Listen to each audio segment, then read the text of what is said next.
believe a garden can make a real difference to people's lives. It's incredible. Lovely. So I'm surprising the nation's unsung heroes.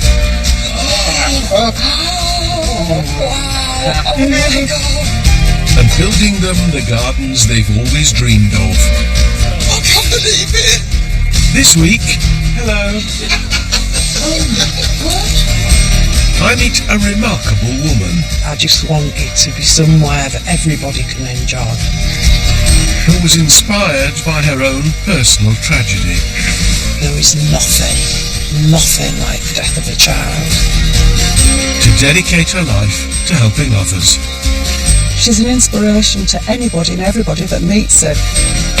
So to say thank you, we're transforming a concrete jungle. I'd like to bring a bit of Croatia to Kingston upon Hull. Into a little piece of Mediterranean magnificence. For her and her family. Oh, it's gorgeous. The little fish. Welcome to Love Your Garden.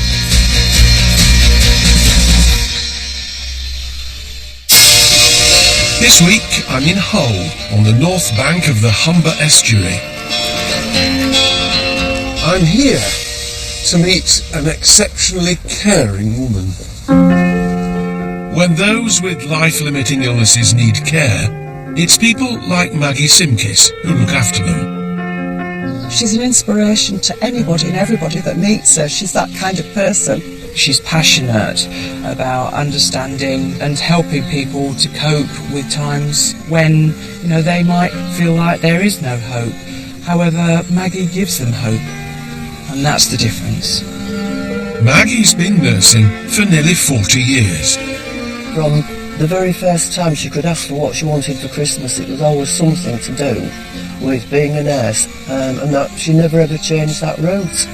16 years ago, Maggie became a Macmillan nurse, specialising in end-of-life palliative care. Maggie will provide a lot of emotional support, psychological support, when people are often frightened or worried about what's happening to them in their life. Last year, her inspirational work for the charity was recognised with the Henry Garnet Award. But what for some people is just a job, for Maggie is much more than that. She goes home and she organises memorial services for us at the hospital. She also runs support groups, or helps us to run a support group for bereaved people. She also helps to run a bereaved course for bereaved relatives. Every bit of that is done in her own time. And on top of all of that, she's raising money. She never stops. I have to make an appointment to see her. Be honest, I have... With Maggie and husband Kev working full-time and devoting so much energy to fundraising, her once-loved garden has fallen by the wayside. It's now just a tired, run-down, bland space. Today, I'm going to surprise her and change that.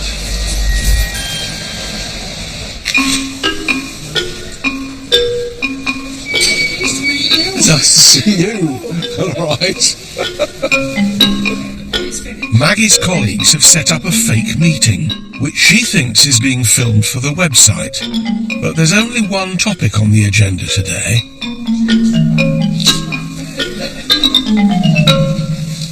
Hello.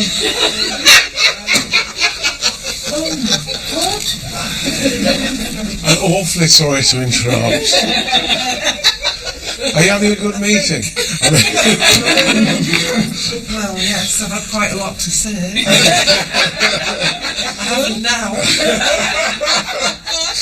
Well, these colleagues here were telling me what a wonderful person you are, and saying that you're inspirational, but that at home your garden isn't exactly inspirational, is it? Well, they said, as a thank you, that your garden really ought to be a bit better than it is. I don't know what to say. Would you like to come and show me your garden? Right, now. Would you mind coming with a strange man back to your house? Yeah, that's fine. Not that strange. Come on.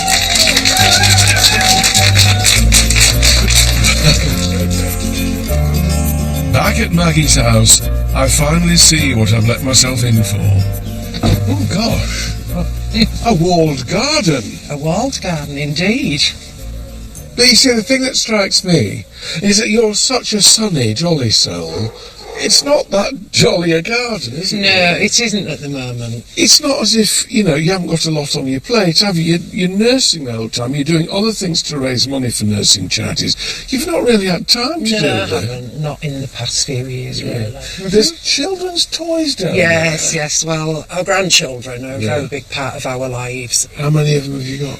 4 at the moment and 1 on the way. What ages? 12, 6, 4 and 2. Active. Very. Active. So it's got to be suitable for them to Yeah, come. and they enjoy planting. They love seeing things grow. And nobody... Well done, Granny. It's dream time. You come out of that door. What do you want to find? If that was made into like a area for me, I would love it. I just want it to be somewhere that everybody can enjoy. Because I look at it now and think, where am I going to start? I'll do the starting. You come in when it's finished. Bless you. All right, come on, whisk you away. I'm packing Maggie off for a few days, All right, bye. while we get cracking. Maggie spends all their time helping other people. I think it's time she had a lovely garden to come home to and relax in. Here we go then. Maggie's backyard may be small, but trust me, when it comes to gardens, size isn't everything. It's what you do with it that counts. There are a number of ways we can transform this plot so it punches above its weight. To show you what I mean, I've come to nearby Caistor, just across the Humber. You'll be surprised quite how much you can fit into a small garden. And if you don't believe me, take a look at this.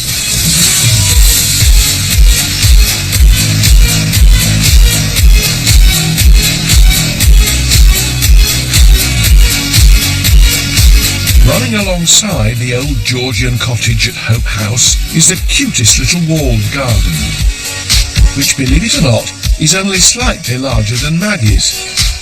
So to find out how something like this can turn into this, I've asked owner Sue Neve to reveal its secrets. Sue, good morning. You've got this cracked. I love coming to a place where the sun's out and right in the corner somewhere to sit. The first thing you notice is the walls. Whereas Maggie's are bare and bleak, here they're dressed with a variety of plants, features and focal points, drawing attention away from the narrowness of the plot. Oh, lovely. Gently gurgling fountain. What a door. So you get the impression you're being led off. Where does that go? That doesn't go anywhere, it's a false door. But to give the impression that there's something else beyond. Yeah. Well, it was such a boring wall. Yeah. I just felt it just made the wall a bit more interesting. Boring walls? Yeah, we got a few of them. The other thing you notice is how Sue's used wide beds, curved hedges and pots to divide the garden into separate rooms. Old tin baths. Those are my herbs there, yes. The baths came from France, €8. I trundled back with a large one, a medium one and a small one. It does mean you can change the scene. You can move them about. Yes. Dividing the space up enables you to create hidden areas, making it seem as though the garden goes on for longer than it does. And then over here, lovely little Wendy house here. It was my daughter's 4th birthday present, her Wendy house. It was then a garden shed for a long time, and then my son and I, we turned it round and took the side off it, put the trellising in, and I bought the panels in a junk shop, and he tiled the roof. The other lovely thing is that is quite a long way away from the house. Yes. And I think Maggie wanted a spot where she could go that was distant from the house. So at the end of the garden, we could do worse than have something like that. Sue is a master of illusion, and I'd like to use some of the tricks she's employed here in Maggie's plot. But first, I need to figure out the style of garden that would work for her. Maggie wants a garden that matches her sunny disposition. That's going to be interesting in the north of England. What I'm going to give her is a bit of Mediterranean magic. So, back in Hull, I've assembled my team. Francis Tophill, Katie Rushworth and David Dominey. Maggie is one of the sunniest people I've ever met. Their garden is anything but. So I really want to take inspiration from her fridge magnets. Look at these. Costa del Sol. These are all a holiday. Medina. Holiday. Croatia is very large on that fridge. So I'd like to bring a bit of Croatia to Kingston upon Hull. What I want you to do, Francis, is this area nearest the house. So this is a sort of patio sitting area right around here, wrapping around the corner. So you've got several areas to deal with. Wall, terrace, sitting. Do you want plants? I mean, it's a bit shady. Always a problem, you see. I thought you are the one with the ingenuity to solve it. I will do my best. I'll tackle this middle part of the garden because I want to get a lot of plants in there which again shriek the mad. When we get to the bottom, David, there, Maggie is desperate to have somewhere distant from the house that she can call her sanctuary. Yeah, if I think of a nice garden building down there with a Mediterranean feel and a Croatian style in the middle of Hull, I'll do my best. I'll find something. Katie, this week, you get the So instead of these grey breeze blocks... You mean they don't inspire you and make you think of Mediterranean holiday? This gives me a hint, this lovely sort of raw sienna come burnt umber colour. Burnt umber. We are near the umber.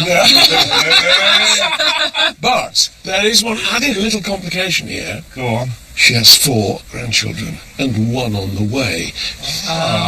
Loves them to bits. They come here a lot. But I want it to be Maggie's when Maggie's here and the children's when the children's here. So can we have a sort of transformer of a Mediterranean garden that turns into somewhere the children will enjoy? That's your mission. Okay. Think Med, and hopefully the sun will shine. The weather is the least of our problems. Turning this into a rustic idyll with a Croatian flavour won't be easy. One colour you always associate with Med is terracotta. So David and the boys are laying one patio at the top of the garden for Maggie's sanctuary and using the same tiles in a different pattern at the bottom. But Maggie's walls are a different proposition. More cell block H than rustic brick, Kate is finding them hard going. Seems I've drawn the short straw with these walls. I'm sure it'd be easier to paint gravel. They're a nightmare. You've been here half an hour. Have you only done 2 blocks? Yeah. And I've used about half a tin of paper because you can't get in. Do you know the best way? Think of the person that gave you the job, right? And then start stabbing. Because the edge of the brushes gets in them little divots. Just try the stab motif. Cheeky. In my middle section of the garden, I've asked the boys to put in 2 large beds that, when planted, will disguise what lies behind. And out front, I've had a delivery. Go, go, go. Yeah. Oh, great, the pots have arrived. Oh, What time do you call this, Mr. Titchmarsh? At least David's not messing about. At the end of the garden, he's putting in a multi-purpose building. It may look like a normal shed, but it is in fact a box of tricks, because in here I've got plenty of storage. Plus, in this section here, I think this would make a really good summer house for Maggie. And finally, This area here, I reckon this is ideal for the kids. Has this got rooms? It's lovely. It's like a 3-bed detached. I'm impressed. We're trying to cram a lot into this tiny garden, but I couldn't think of a more deserving person to do it for. I want to make Maggie a garden that really recognises what she's done. She's put in a heck of a lot of hard work. Now, it's our turn.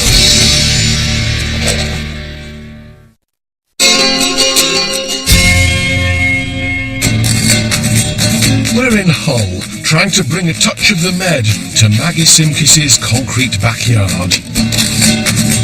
The boys have nearly finished David's garden building. They've even added an escape hatch for the, little ones. We're building this garden for a lady who has time for everyone. She's warm as the sun, do you know what I mean? There's a saying up here, she's got a heart as big as a bucket, and she has. She's a good listener, and that's what people need, isn't it? She's lovely. I love her to bits. Maggie has one of the toughest jobs imaginable. Caring day in, day out for people in the last stage of their lives.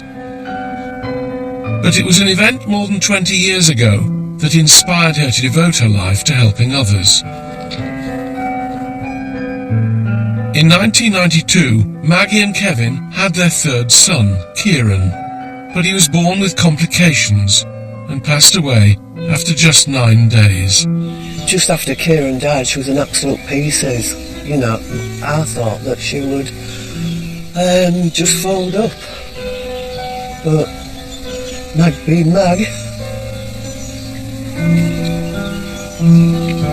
I was 10 when my brother died. It was a difficult time, really. But one positive way to look at it is that it's what spurred my mum on to do all these different sort of things.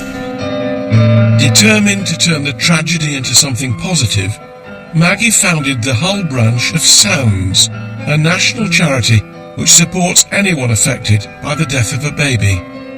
She decided to set up Sounds in sort of his memory, and that's just gone from strength to strength. My little girl Lily was born asleep last year, and obviously it was a really devastating experience. And Maggie's just been superb, a real comfort and a real help in what were very raw, difficult moments. Maggie is such an inspiration to her family and those she cares for. I can't think of anyone more deserving of a beautiful garden. Where right now, Katie has gone from painter to decorator. Oh, the grey blocks are disappearing. Now you don't. Hey, this is a real bit of Jack and Vera Duckworth classy, isn't it? So cladding. Cladding. But classy cladding. Yes. Or, indeed. as you would say in Yorkshire, classy cladding. Rather than rebuild the wall, this natural stone cladding is a much quicker way to turn this end of the garden into a rustic courtyard. Somewhat less impressive is David's garden building, which looks more Darlington than Dubrovnik. He's got a plan to fix it. Now, they've had a great idea for the roof. Rather than having traditional terracotta tiles, we're going to use these cedar tiles here. Now look, they're absolutely perfect because they're very lightweight, but they've got a lot of colour and character of their own. And I think when put together, it'll really give that Croatian, Mediterranean type feeling to the rooftop. Now, rather than spend hours and hours on top of the shed, we've created a framework here out in the street. We're going to batten all of these down and then take the whole panel and slap it straight on the roof. I think it's going to look fantastic. We'll see. It may be more of a Roman ruin than a piece of holiday heaven at the moment, but here's how we're hoping to transform Maggie's garden. At each end, we're making warm terracotta patios. On one, David will create a seating area in front of a new structure. And on the other, Francis will build a shaded garden by the back door. In the middle, I'm putting in a series of beds, so when Maggie walks up the garden, it'll reveal itself bit by bit. And Katie's dressing the walls to give the space a cosy, laid-back feel, reminiscent of sunnier climes.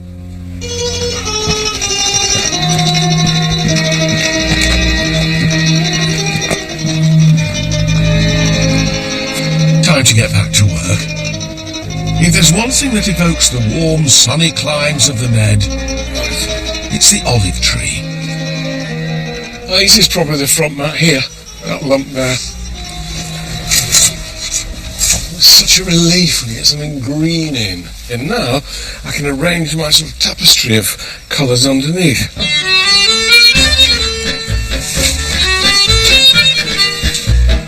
I thought I'd try something different here. I'm just trying planting in stripes to give that effect that you get sometimes in the sort of Tuscan hills. What's every bit as important as colour in a Mediterranean garden is fragrance, scent from things like rosemary. I've put the lavender there deliberately on a corner so that when you brush past it, the scent will rise. What that will hopefully do is give Maggie a colourful distraction from her washing and her ironing. Meanwhile, I've asked Frances to take care of the brick wall by the French doors. So she's left the garden in search of something a little bit different.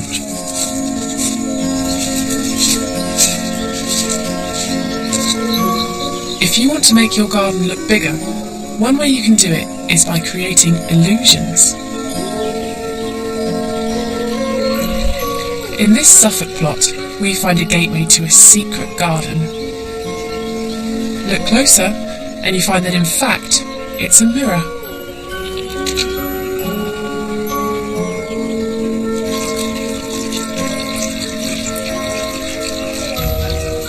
In this London garden, the mirrors are carefully placed behind fountains and bushes, making the garden look twice the size it actually is.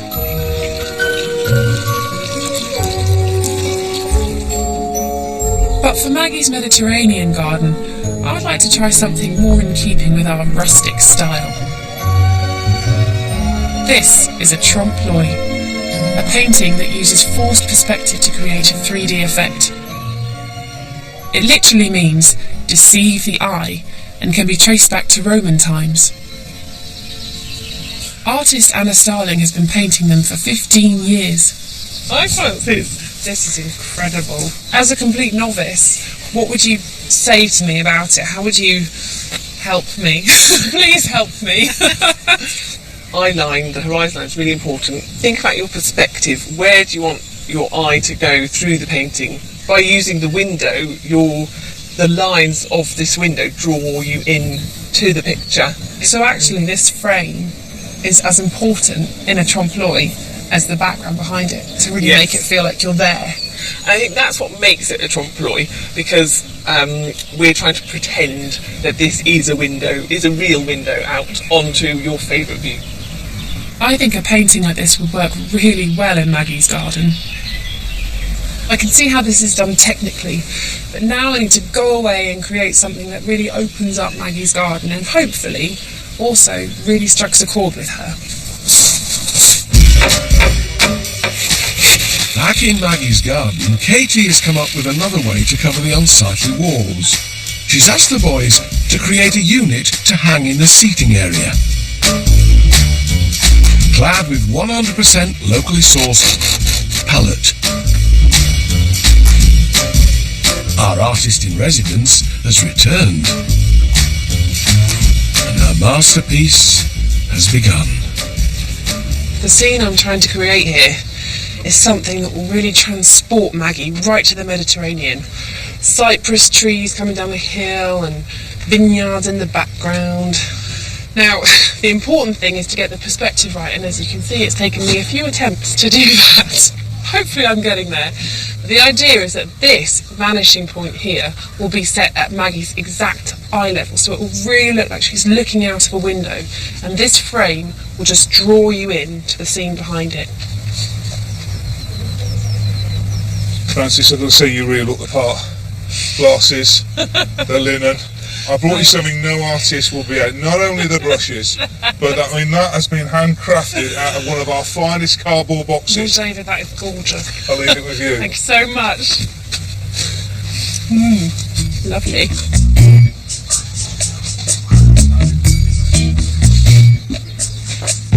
We're nearly there now, aren't we? You can see the shelves starting to come together.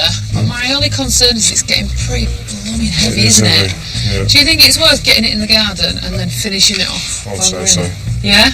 We Okay. need some muscles. Sam, can we borrow your guns, please? Tam, can we borrow your muscles? Yeah, Marcus, you need it over there.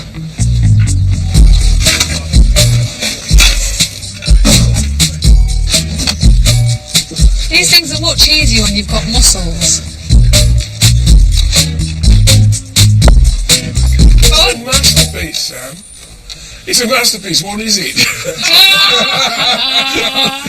It's going to be a shelving unit for all Maggie's lovely little knickknacks. So They used to call them what? well, it's a bit like, I think it's like a mantelpiece. You know, you put all your lovely things on there. Yeah.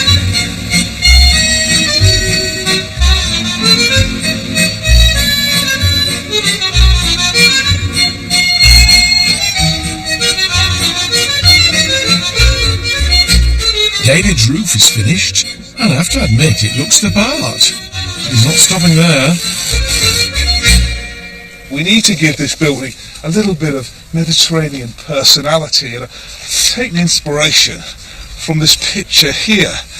Look at that. It's a lovely little village in Croatia. You can almost feel the heat from the photo. And just here, where this almost burnt yellow, around the sides I've got these plastic shutters that painted green and with a little bit of white paint around the outside of the windows will really look like this building here. We're making great strides in bringing a flavour of the Med to Maggie's garden, but she also wants it to be a place for her grandchildren.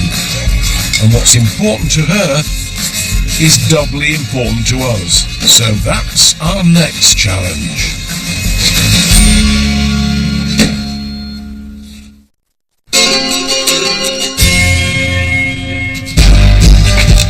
Here in Hull, the whole team's working flat out to create Maggie's dream garden. But many hands don't always make light work. Now perhaps you begin to see the difficulty of having 10 people in a tiny garden. It's not necessarily more productive. You just keep falling over one another. The other problem is that Maggie loves having her grandchildren over, and a rustic Croatian garden isn't the obvious place for little ones. So Katie's taking control of the situation. Right, my idea is, Sam, I want to put it on this wall because I want to do something for the kids that you can't see because Alan wanted that whole Transformer garden. He did. Yeah, so these are going to go on here, Yeah. and then I've got two shutters to go on the front, so whatever I put on here, you're not going to be able to see. Okay. Can I leave that with you? Do I have choice? No. Okay. She's planning a water feature with a difference. What have you got? Oh, I'm loving these. So this is my wall at the back behind my shutters. Yeah, yeah. I've got guttering, so I want to kind of line up lots of guttering so the So what kids this can... goes down? Yeah. Okay. So I've got some water Yeah. and some funnels. Oh, the kids are going to love this. This is What slide? That is the business. Hey! Oh, hey up.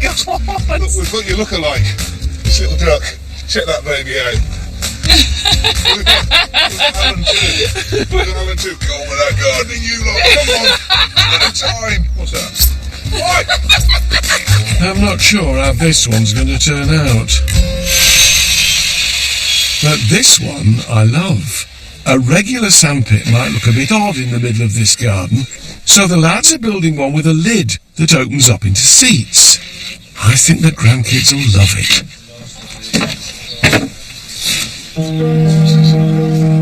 Family is everything to Maggie, but I want to learn more about how it's motivated her to help others.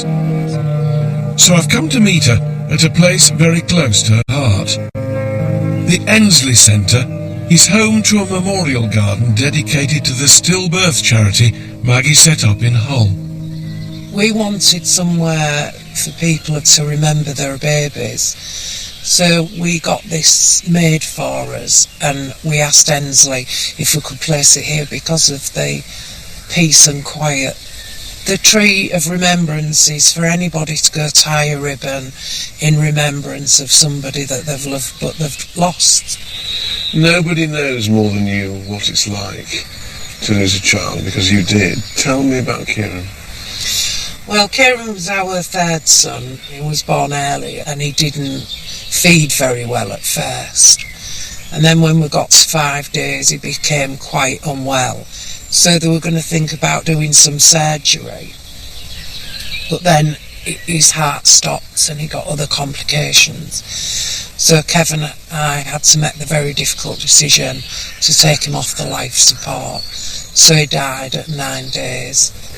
Most people would regard it as the worst thing that could ever happen in life, for your child to die before you do. My parents have died, close friends have died, lots of other relatives have died, and there is nothing like the death of a child. It's just wrong. It's the wrong order of things. Your parents dying is the right order. How did your experience, do you think, change you as a person? It's changed me immensely. I look at my life as before and after Kieran, and everything I've done since then is all because he existed. My other 2 children have taught me immensely about life, but he, because he isn't here, he's taught me how to survive. Even as a Macmillan nurse, it helps me because I can never walk the same steps as those people, but you can help the patients I care for have a good end to the life. If we can have a good death, that is so important. There's no shortage of people who tell me you're a remarkable woman. Do you feel remarkable? No, not at all. I'm just doing what I want to do, thankfully. I've been in the right place at the right time. What difference is a garden going to make? With my lovely grandchildren coming along, I've hardly had any time at all, and running the group and working. So this will be amazing. What for you are the best moments? When do you know you're doing the right thing? When those children look at me and smile, I'm going to cry.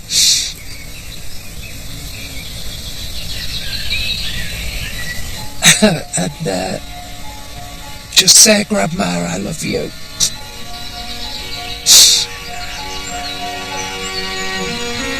To survive the loss of a child is one thing.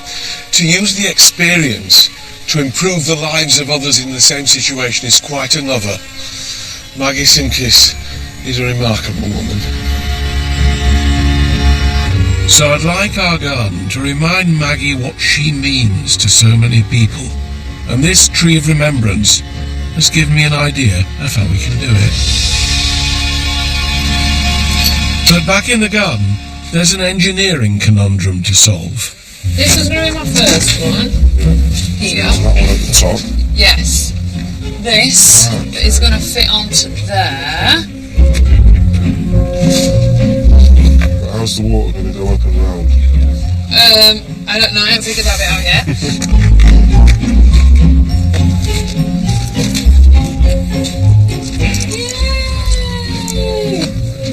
Look at that. Oh, this is aquatic engineering. It's fine. So this is for the grandchildren when they're... And also, my assistant Sam will help. Yes. It does this.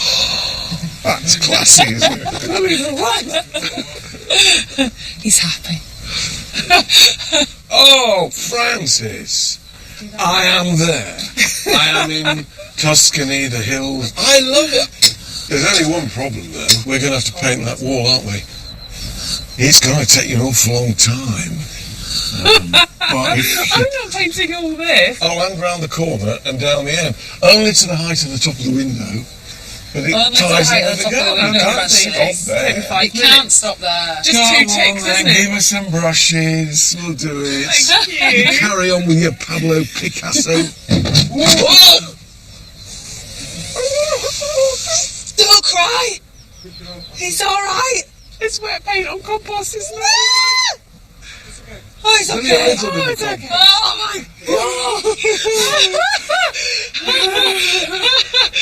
Oh my goodness. It's just weathering. Crisis averted. I've moved on to planting the bed nearest the summer house. I'm using it to create a natural division in the garden. These are the pencil cypresses that are going to act as my slight baffle between that side of the garden and this little sanctuary for Maggie here. I'll pop another one in there. If you go to the Med, you'll see the enormous pencil cypresses, great slender columns that can be 50, 60 feet high. These won't grow that high. They're rather smaller, but they will make 10 feet or so, but they're not casting any shade. They don't have roots to do damage to any foundations, and they do give you those wonderful verticals through which you can get tantalising views. Beneath them, I'm adding the yellow shrub rose, Charlotte, and English lavender. Well, I'd be happy to sit by that and take in the fragrant evening air. Meanwhile, Francis is now adding some je ne sais quoi to the narrow alley by the side of the house. She's keeping the terracotta theme going with a simple pot garden planted with variegated hostas, geraniums, and shade-loving begonias.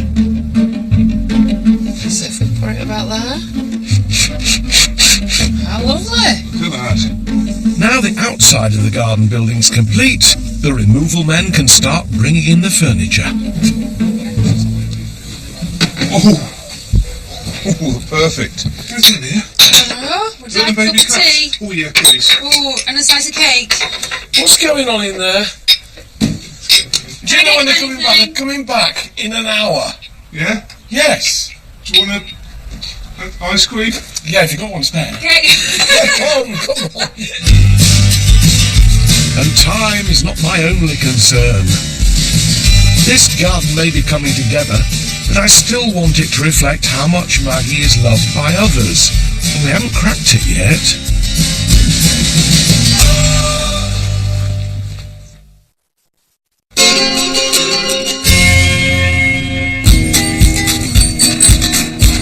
Here in Hull, our Mediterranean-themed garden is starting to look the part, but it's lacking something. So I've sent Katie to the local village hall. Maggie has touched the lives of so many people over the years, so I've asked as many of them as possible to come and help me with a special project. Oh wow, there's so many of you here. Thank you for coming. I'd like to do something personal and special for Maggie's garden. So I have these, and I'd like you all to take one and write a lovely message on there. They are going to be hung in Maggie's garden on this. So we've got this amazing olive tree which is going in a new Mediterranean garden. Isn't it gorgeous? Like Maggie, some of the people here have suffered the loss of a child. Because she survived, it gives you that inspiration that you can survive. They just really want to say thank you to her for her unique understanding and help. She doesn't put her views onto you, she just allows you to come to her and answers. Oh, you've done one as well. She has time for everybody, she doesn't say no. She's just lovely and really supportive. She really is a good woman. Absolutely amazing. Absolutely amazing. Yeah, she is. I'd love to say that. This tree is going to look fantastic in the garden.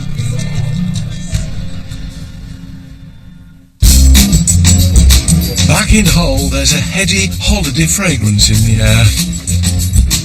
These lemon trees in pots will make Maggie's entrance to the garden a scented one. I quite like it sort of in that area because there's a gap. One in this corner. That's great. And then from the house, it frames the view. Yeah. Lovely. Nice. Yeah, great. Okay, fine. Gorgeous. Yeah, that's super. I'm beginning to like this garden more and more. I'm beginning to want this garden. It's very nice. It's lovely, isn't it? Katie's memory tree is going in, ready to receive the messages from those whose lives have been touched by Maggie. As well as all these messages, somebody's just turned up with a whole load more of them. Amazing. I don't know how many we've got some.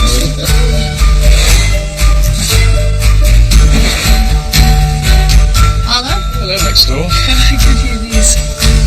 Maggie loves to grow plants with her grandchildren, so these raised beds will be Granny's little veg garden. Sage. Basil now comes in plugs, and you open this and go, oh, amazing. Pesto sauce. Good. And nothing inspires kids to grow like sunflowers. These are nice dwarf varieties, so they're perfect for this small box.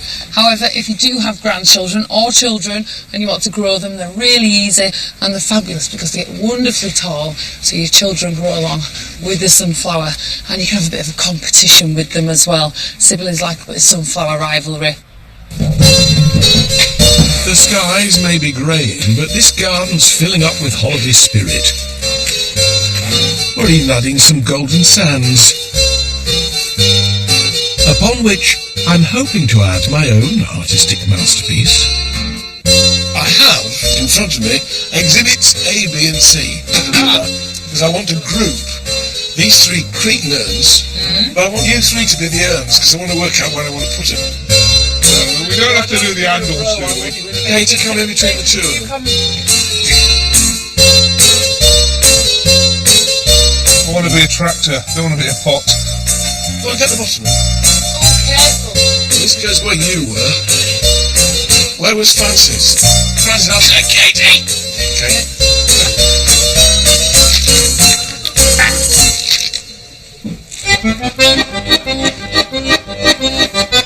It's been cramped. It's been fiddly. But it's finally come together. We may be 1,500 miles from Dubrovnik, but as the last artifacts go in, our Byzantine beauty is finally complete. It feels to me just like, hopefully, where Maggie would go on holidays. It's a holiday garden, is, yeah. We're down to the... Right down to the sandy beach. It's really nice, guys, and I've decided I'd like it. So, if you can come along with me and erect another one on my... This is smashing. Well done. Fab. Shall I go and get her? Yes. Scary stuff. Before we arrived, this garden was a rhapsody in concrete. Not the relaxing space Maggie craved for her and her grandchildren.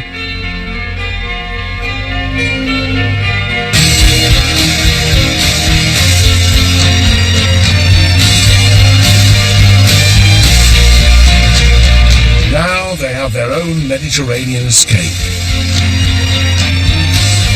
Her bare walls have been transformed, thanks to stone cladding that evokes the Adriatic coastline, and contrasts beautifully with pencil-thin cypresses and rugged olive trees.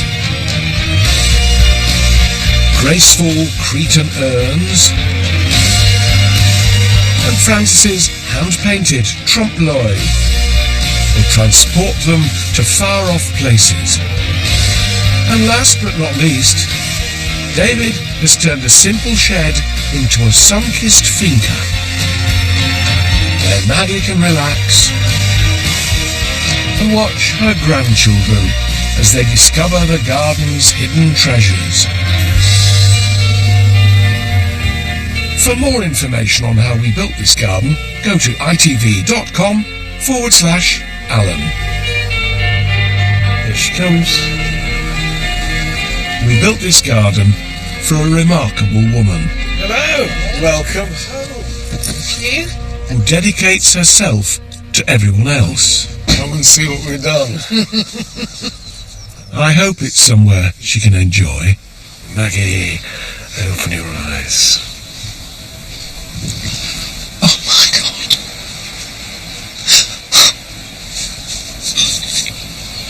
It's beautiful. Absolutely beautiful. Look, it's just... Oh, I love the Crete mirrors. Yeah. Aren't they mirrors? That's the view to the mountains next door. Oh, it's gorgeous. But we know it's got to do for you and it's got to do for your grandchildren.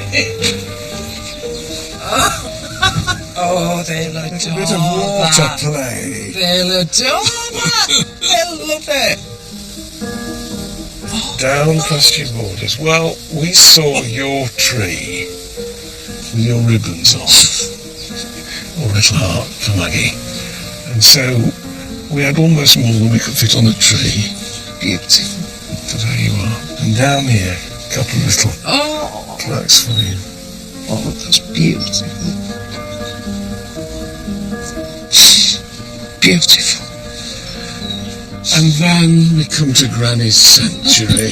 Here we have got a special bespoke sandpit with seats on either side. Oh, that's amazing. And it closes up like that. And then if you go in there, In here? go in there, Oh, in there. and turn to your... Go right into that corner. Oh, it's got a kitchen. Oh, that's amazing. Come on, have a sit down. Really, it's beautiful. So what do you think? It's just amazing. It's more than I could ever have hoped for. Thank you so much. You are very, very welcome. Do you think we should let these grandchildren look at what they can have? Yeah. Here they come. Oh, the little face. What do you think, Kevin? Look, Fantastic, mate, yeah. come and see. We've got so many treasures to show you. See what this? Have a look. Oh, butterfly. There they go.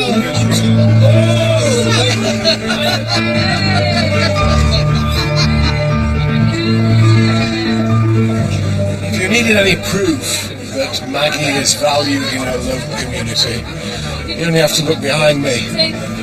This is a woman who's made a difference to so many lives for the better. The next time on Love Your Garden. Bye-bye. This is the life, innit? I'm here relaxing in my favourite place. Is the sandpit a favourite place? Yeah! And the house. Grandad's made a little bit of Queen's Park Rangers here in the summer house. Watch the children getting soaking wet. You monkey! Thank you, Ellen and the team. You've all been amazing, and it's been a pleasure getting to know you all. Finding Britain's best celebrity sheep herder. Flockstar starts Thursday at 8:30. Gordon's losers will be gutting fish if they fail his task next on ITV2 in New Hell's Kitchen.